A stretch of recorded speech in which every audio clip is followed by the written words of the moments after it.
wala ambao wananipangia mabaya. Mungu kunipigania si ati atakuja kwao kwa boma awapige kwa niaba yangu. Mungu atapitia kwa nyinyi. Wakikuwa wananitukana, nyinyi mnawaambia wakae chini. Ama namna gani?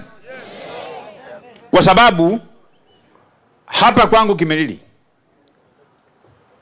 mimi nilitangaza kitambo kwamba nataka nikuwe governor ya Bungoma. Kwa hivyo Kimilili constituency hakuna mtu mwingine ambaye anaweza amka atafute kiti ya senator ama kiti ya mama county, kwa sababu tuko na county 9. Governor na senator hawezi toka constituency moja. Governor na women rep hawezi toka constituency moja. Wale wa area nyingine watakasirika wakose kutupigia kura sisi wote. So mtu yeyote ambaye anaamka hapa Kimilili kuwaambia ati anataka kuwa senator ya Bungoma ama anataka kuwa mama county ya Bungoma, mjue huyo ametumwa na shetani. Shetani ameingia kwa roho yake, ndiye asambaratisha safari yangu ya kuwa governor ya Bungoma na niokoe Bungoma hii kwenda mbele. Kuna kitu kingine, kwa sababu hii kaunti ni kubwa tunapanga. Na ndio mimi pia nawaomba, sio kwa kuwalazimisha, because hii kaunti mpaka tuibalance.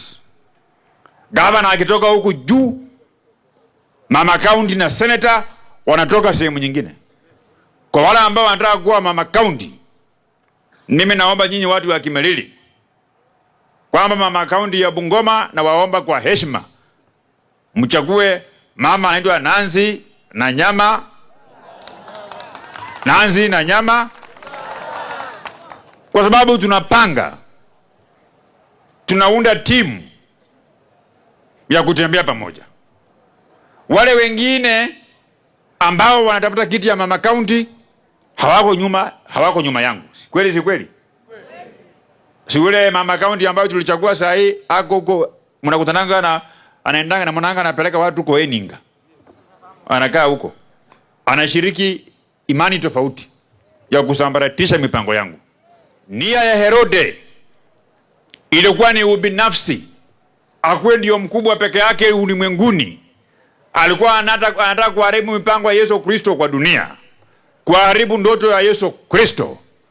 So mtu yeyote ambaye anaamka hapa Kimilili kutafuta kiti ya mama county, huyo ni mtu ambaye anatumika kama Herode, ndio asambaratishe mipango yangu, aharibu ndoto yangu, ndio network ya governor hapa Bungoma ipotee kwa miaka mingine 5 ambaye inakuja pale.